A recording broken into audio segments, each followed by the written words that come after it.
In this video, I will show how to quickly find duplicates and unique values in two columns in Microsoft Excel. So select your column and conditional formatting, highlight cells and rules, and here select duplicate values.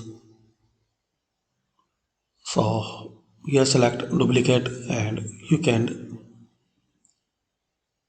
find using the color code like green, light red,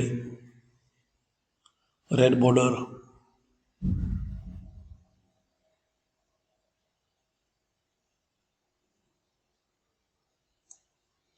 and similar way if you select unique, so it will appear with unique color.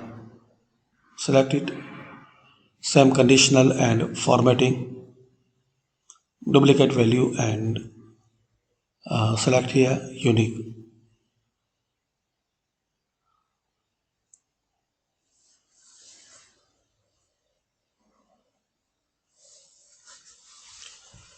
So this is a short video to learn how to find duplicate and unique values in Excel.